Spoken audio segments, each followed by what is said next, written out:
Welcome to Invisible Machines, a podcast where we explore the expanding world of AI agents and conversational technologies. I'm Josh Tyson, co-author of Age of Invisible Machines, a best-selling book all about the agentic approach to automation and the pursuit of organizational AGI. I am joined each week by Robb Wilson, CEO and co-founder of OneReach.ai. Robb and I wrote Age of Invisible Machines over the course of many conversations that were a lot like the ones we have each week on this podcast. Robb has spent decades researching and deploying conversational technologies, and Invisible Machines is where we share big ideas with fellow AI insiders.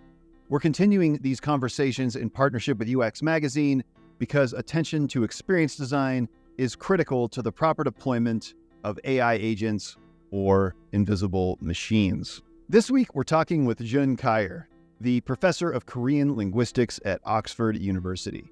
Her new book, The Future of Syntax: Asian Perspectives in an AI Age, explores the complexity within Chinese, Japanese, and Korean languages, arriving at insights that veer away from traditional approaches to formal syntax. The book also visits or revisits Marc Prensky's digital natives concept, laying groundwork for a new generation of AI natives who will have never lived in a world without intelligent conversational technology. We discuss why it's easier to detect generated content in Asian languages, as well as the universal challenges with designing a positive future for AI natives as technology continues to evolve rapidly. Jieun has written extensively about the ways that gestures and nonverbal behavior impact linguistics, and is currently researching how Hallyu, the Korean wave of music, film, and television, has become a cultural and linguistic phenomenon globally. It was great to get Jieun's perspective on the unpredictable tides of conversational technologies, and we are excited to share this conversation with you now. Invisible Machines is produced for UX Magazine in partnership with OneReach.ai.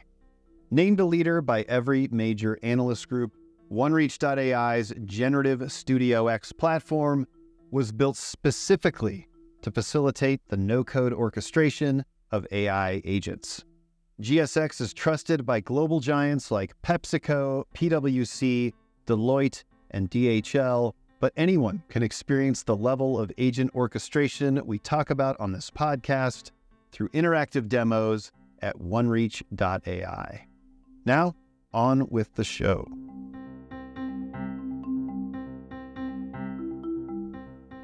It kind of starts for me. It starts at the beginning, which is, I think, what at the higher level when we interact with machines. I'm not sure I'm a big fan of like AI for just smarter machines, right? Because I don't think AI is like this as defined a moment as we all think it is. I think it's just machines have been getting smarter and smarter and smarter, and we just took a leap forward. But we had GPSs. Like, we have examples of some machines that, were already, kind of ahead, and then we had some far behind. And so I think when you really take a close look, you realize it's just machines getting smarter. What's interesting to me is that it seems like when interacting with the machine, people's emotions tend to be more muted. We could just maybe take it to memories. Like, one thing about memory, which is a big part of education, a big part of learning, is emotions help us remember. So it makes me like wonder if there's like a learning from AI will be less emotional, but also less memorable. I don't know. You've talked a lot about English as a second language and how it reduces anxiety. It's permission to share your ideas without fear of shame or embarrassment, right? It's having a voice where you otherwise may keep quiet. And I don't think that is limited to people that are just English as a second language. I think it's anyone who can't write like an author, anyone who can't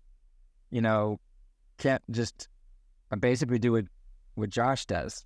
just free form a great, well-formed, grammatically correct, well-spelled sentence in off the top of their head, where it's cognitive load to just communicate an idea and fear of being called out.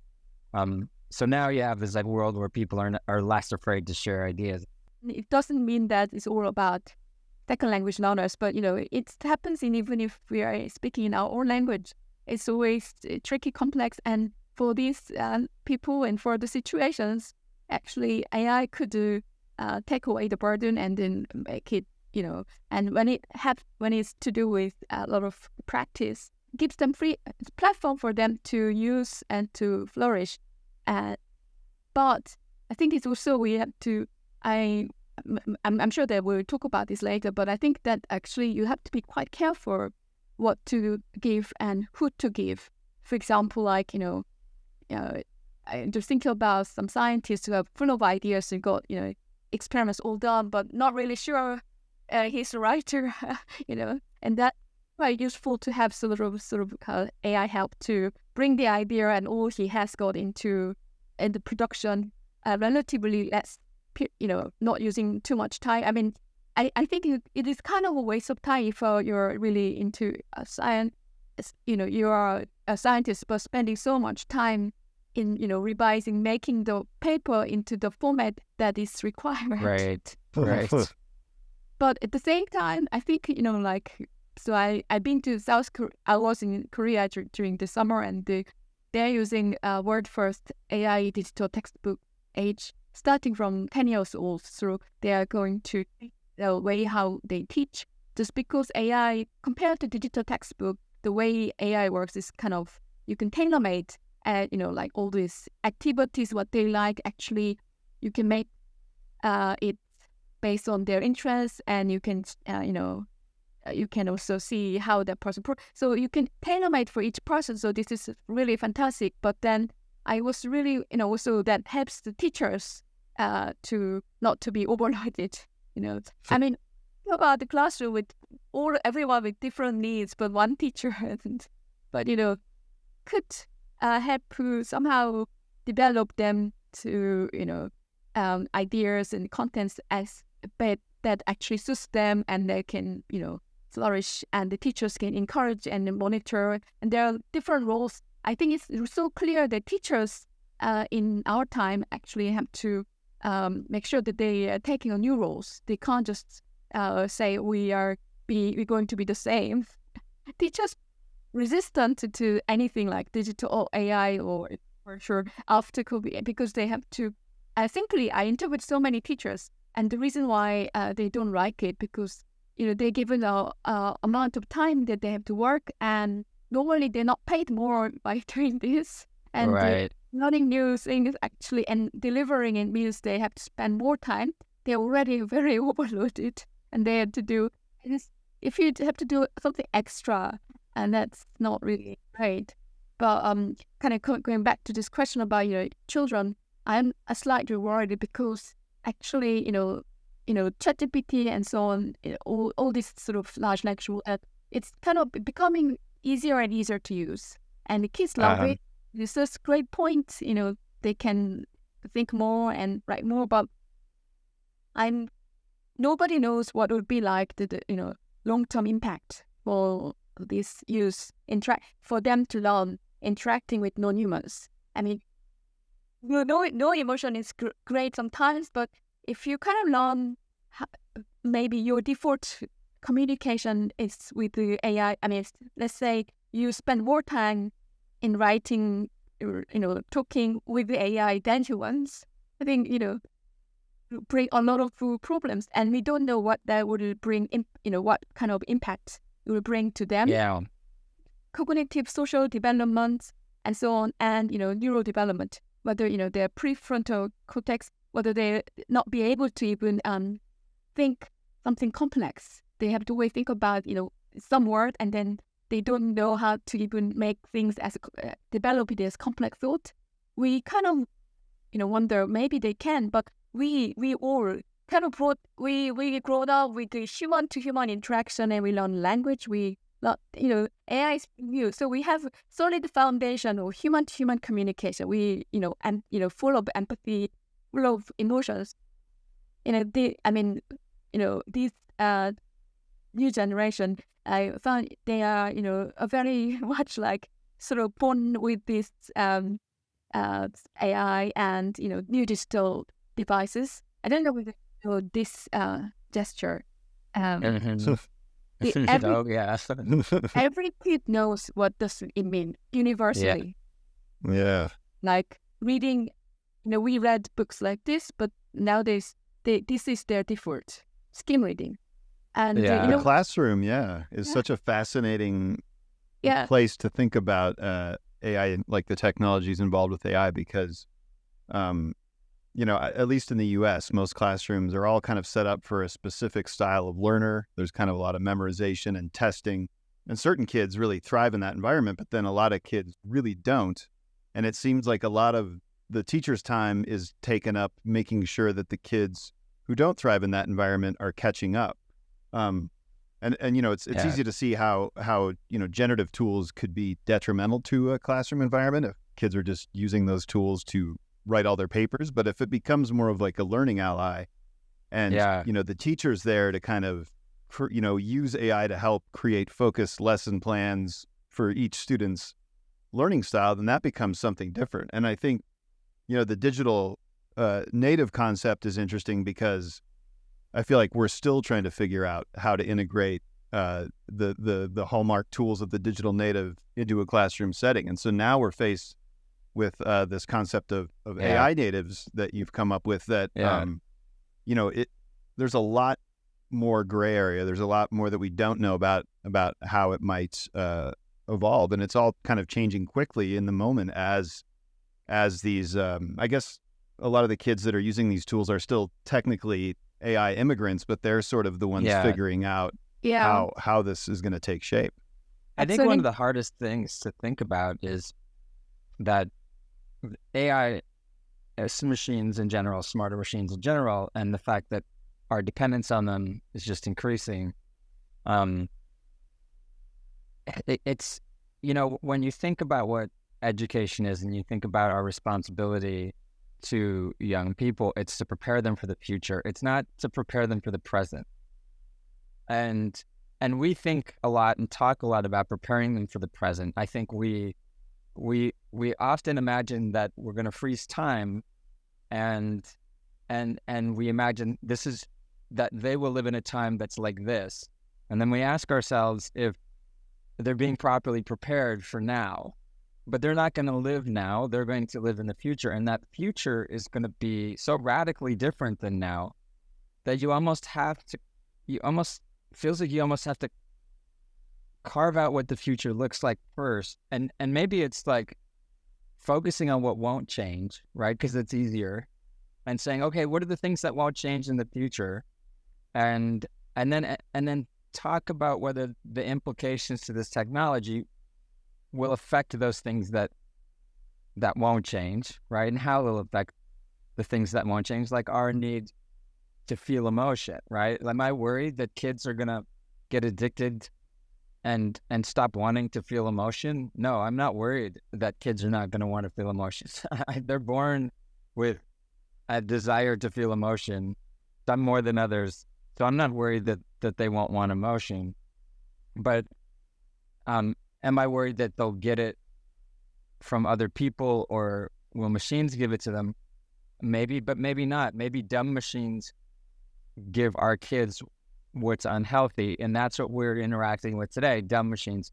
But maybe smart machines understand the implications of this behavior, and therefore, they navigate us like a GPS would around these things so that we don't. So these implications are accounted for. So there's so much of the today's sort of situation with machines that are a result, in my opinion, of AI, artificial incompetence, versus like artificial intelligence. And then we go, well, if machines are smarter, then aren't they smart enough to also know when they're doing damage?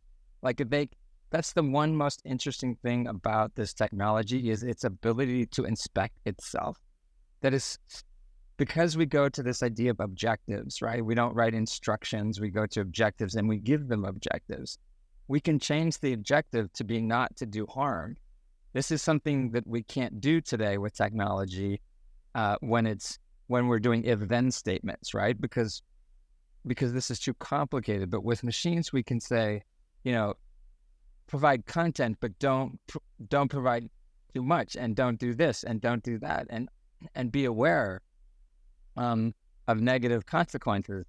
So as I look forward to smarter machines, I find it hard to believe that they'll still operate in this obtuse way, like an algorithm on Facebook that just all it wants is likes. It's the most incompetent algorithm you can come up with, in my opinion, as it pertains to delivering ideas and content to people. And so I can't help but imagine that machines will disappear in the future, that this current digital age, this group of digital natives is like almost like like a transitionary group, like the group that were right before machines went from incompetent to competent and suffered the most consequences of machines being so pervasive in our lives, but yet not smart enough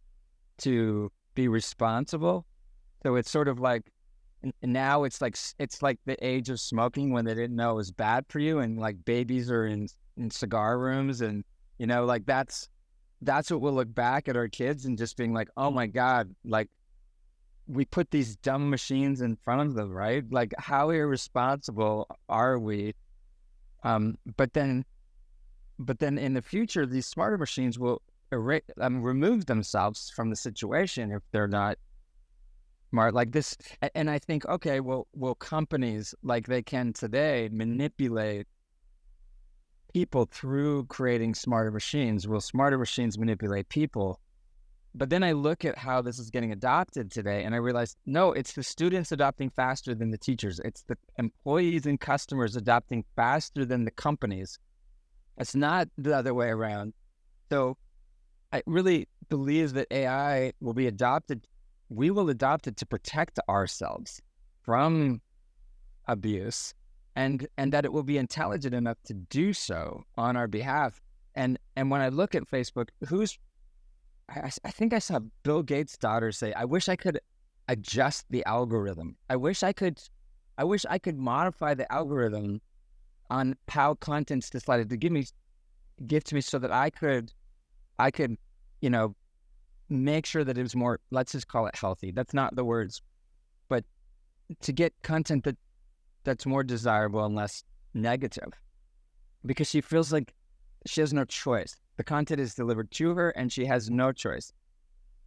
But with smarter machines and companies like Apple that will put this on your phone, it seems like now we'll have this sort of nanny AI component that will like protect us from this. So the question then becomes, will company AIs, it's almost like hack. Will they try to hack our AIs to try to get through? And it feels like, no, we'll make that illegal. Like, that won't be legal. We're already, you can have an AI automatically call a company and try to get you a deal, or switch your credit card, or make a complaint, or get you out of a parking ticket. Like, I believe that companies will be overwhelmed with company AIs. I think teachers will be overwhelmed with student AIs, like complaining about grades and, questioning, things, and it'll be like, oh my God, and laws will still protect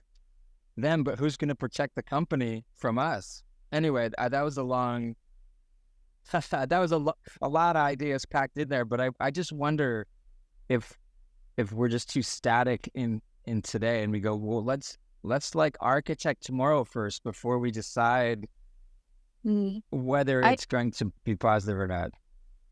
I think this is very, what you said is really interesting. And we all interested in smart machine, if the machine is smart enough, they will be able to, we will have a, better future with smart AI. But I think sort of this smartness. I don't know how we should define this smartness, but also because in a way, the AI companies always, perhaps it's, not so much like top down, but, they kind of surprise us all the time with the new products. And we kind of almost, we aren't ready, we're not ready, and we have to receive it. I think this sort of structure is as a kind of problem, but also we can't rectify. We are kind of living in a way that I kind of have to live as a consumer, and, this kind of smart AI made, produced by this big company.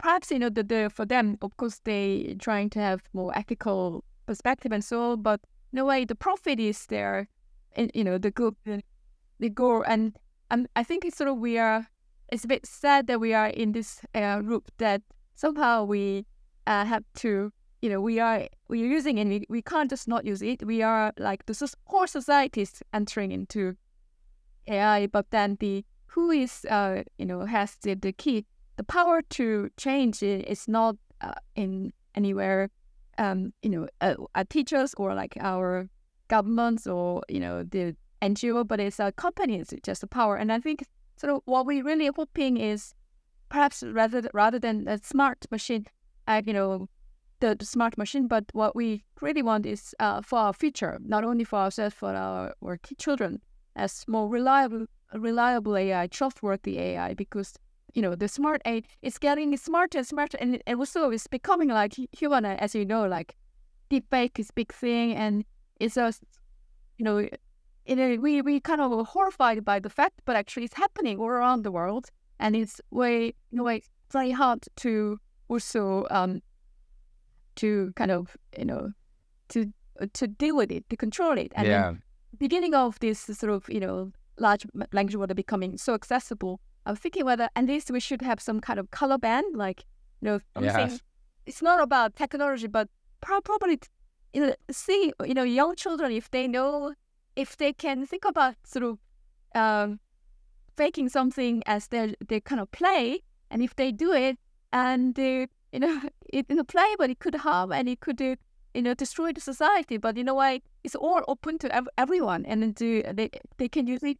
And I think this is a problem. And there's no like central body in the world. And I think it's true that, some countries have the view that, of course, we want to have some more, we want to scrutinize the system, but what about the other country? It's all like competing everywhere. So we can't just not do it. We have to do it and figure it out. And it's almost like, so cruel that we have to deal with this without having reliable, trustworthy AI. I mean, AI itself, actually, as this, proposed, it could make our life much easier. We can spend more time for something more valuable and creative, and so with the children and so on. But if it kind of become almost like makes us addicts, and kids can be over dependent to this, and it's very, very possible for people to become over dependent on AI. And in a way, we don't, but then we don't have a control. We are very far from control. We don't even know how to, raise some issues with these companies, and so on and so forth. And it's a really dangerous situation. And I think it's sort of, we need something like, kind of spend more energy in terms of like, perhaps safeguarding is too weak, but in a way to regulating or constructively build something more reliable, a format that for any people can use, and to think about more like, the ethical issues around AI. So I think it's sort of teaching kids or equip ourselves with the skills. It's not about preparing for the future. I mean, we don't need so much skills like you don't need to teach. It's so safe. They can now use it and explore if you have interest. It's everywhere. But in a way, I mean, people can do it, but they don't know how to do it. What I mean by that is they don't know whether this is the right thing to do or this is not right. Is it okay to use this? They don't know how to do it, and they feel sometimes guilty. Is it good to use it or not? Or perhaps it's all very gray area. So I think it's important that we kind of have a very ethical, understanding. I was thinking in time, like, for example, songs one of my colleagues was in South Korea in K-pop he's a composer. Okay. He was in this competition it's a song competition, and he himself works with sort of virtual idols, but he gave the first prize to this teacher, but he didn't realize that this song was also made by AI. And of course the teacher told you that, okay, I worked together with AI, but so the first prize is given to this, but he said, oh, something I had to work many hours is done by AI, and because AI also analyzes the patterns and knows what our taste is. So, it's something like this situation. I'm kind of wondering whether we can give, for example, the authorship is between the person and I think about that a lot, like music.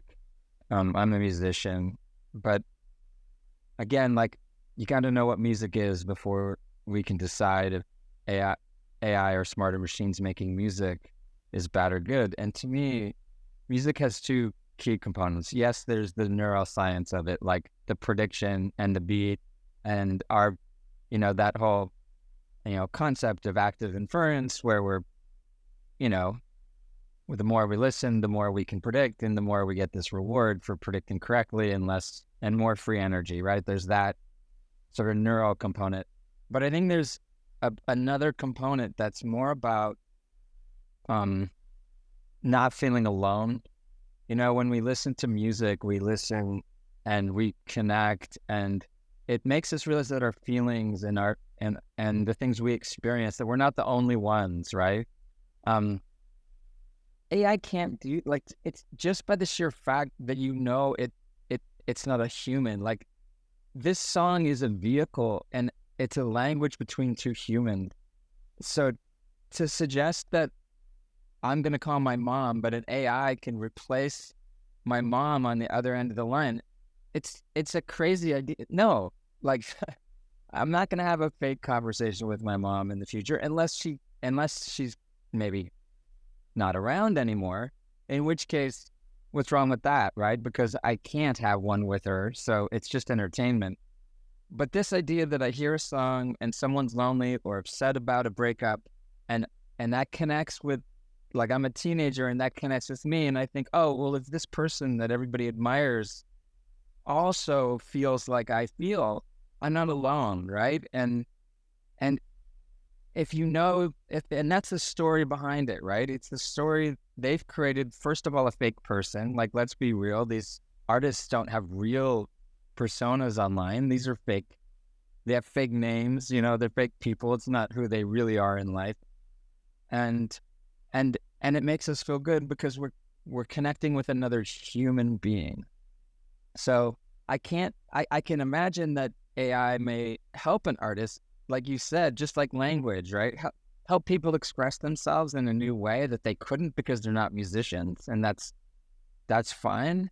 But I don't see a danger in them replacing this core component of music, which is to make me feel not alone in the world, to connect, right? I absolutely, I agree. And I think it's so, I totally agree. And in a way, like, AI could actually be and for some people, in some situation, it could sort of give them some, comfort. But I don't think, it's an issue that is, we should basically, I think, protect this human-to-human communication, packed with empathy and feelings. But I also, I totally agree with you, and I'm on the same page. But also, let me give you one example. Like, I was in Korea this summer, and sort of South Korea very sort of kind of fast moving in terms of AI. They introduced the AI pet, AI pets for the elderly who are living on their own. I was, and obviously it's not research. I want to sort of interview them later and do some research. But at least I heard from this TV news that the elderly said, they were saying they're living on their own. They don't have any families, and they have this AI pet actually gives them kind of this pet. Of course, it's not like human voice, but asks them this is time to have, a food, and it gives some kind of comfort. And I was thinking whether is it better than none, or Right, this is right. and also like it's a complex issue because there's some our we are entering into very sort of an age where like population, the age of the population is getting older and older. Elderly, if you're living alone, perhaps this is a good idea. It does not actually replace humans hugely, but could it be a good replacement in the situations like this? Maybe for these people who are have nobody, could be a good and then it's like a painkiller, not a cure. Yeah. Yeah. It kind of gives them something. For example, like it monitors the day of this person, tells his children living far away. So it gives them something, but it can't replace.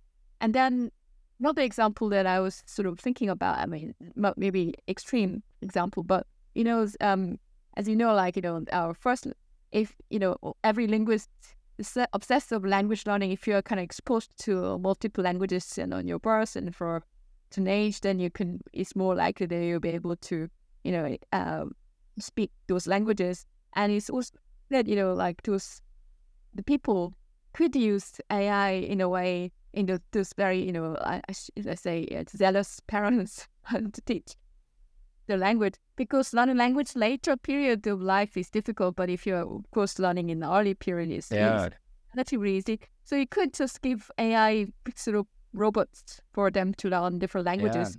And so let's dig into that. Like, let's say that an elderly person is lonely and they have an AI. I think we'll all have AIs, so I don't think you need to be elderly or lonely to have one, but let's just say they also they also have one. Right. And it's smarter than the ones that you saw. Not the ones you saw, let's call them incompetent AIs, right? Yeah, let's say that you can't study it because it's not the AI of the future. It's the AI of now, which is not fully utilizing. It's not even that the AI is not ready. It's that we're not implementing it to its full capability yet. So, but what if it, instead of replacing the interaction with other humans or family, what if it facilitated it? What if it reached out to their daughter or son to keep them abreast of what's going on? Like, hey, things are getting better here like things that elderly person isn't bothering them with, and what if it facilitates connection? Like, hey, this Sunday would be a great time to visit. Like, what if it was smarter than what you saw, right? Usually a group that stays connected has like a connector, right? Somebody that gets everybody together, and what if AI becomes this connector? What if that's the role it takes, like the connector role, and says, no, I'm organizing a family dinner. We're all getting together this year. We're not, I know we're all busy, but I'm, organizing it and making sure everyone brings their stuff. If we deploy AI in an intelligent way, we're not going to deploy it to replace. We're going to deploy it to facilitate. So maybe it fixes these dumb machines that are not facilitating human to human. So this kind of brings us to something like we talked a lot about before this, which is seeing the world through like a pinhole, right? I'm in my phone. My reality and my memories. Like, so when we think of like memories are built from high definition, all of the sights and senses of being physically there, but then we do compress them into like, very low fidelity mental models that we place in our memory, so that when we remember, we don't remember all of the data that were in the physical world. We remember key highlights that we extracted and then built mental models of that memory, right? And so now everyone's looking through this pinhole at the world, right? It's almost like the compression is happening for them. Someone else is compressing the memory leaving out the details, right? Which you might pick different details to care about than I might pick, right? So your AI might know the kind of details you care about and pick those out for you, creating better memories, right? Ultimately, those memories become our predictions and all of that stuff. So I keep thinking that maybe AI is going to bring us back to the physical world, fix the digital natives of today and bring them back to the physical world by facilitating physical interaction, but also improve our view of the world and give us a more realistic, not an edited version of it online. I don't know. I guess maybe this is all just me being like very optimistic. Well, I think at the very least, though, a conversational interface has the benefit of pulling us away from our screens more. So even there, that's kind of step one, right? Like if we can just have more meaningful conversations with like a smart speaker in our house or in our office, that can pull us away from having to jump between apps or even like be staring at that pinhole phone. All right. Well, thanks for hanging out with us again here on Invisible Machines. Don't forget to like and subscribe wherever you get your podcasts. Always remember that you can watch this podcast too on our Invisible Machines YouTube channel. Head over to uxmag.com. We have a podcast page there where you can explore our back catalog and you can look at episodes centered around popular topics. Many, many thanks to our incredible production team here in the US and in Ukraine: Elias Parker, Michael Litvinov, Allison Harshberger, Alla Slesarenko, Vera Pokodkov, and Darina Moskovchuk. Till next week, Owagi.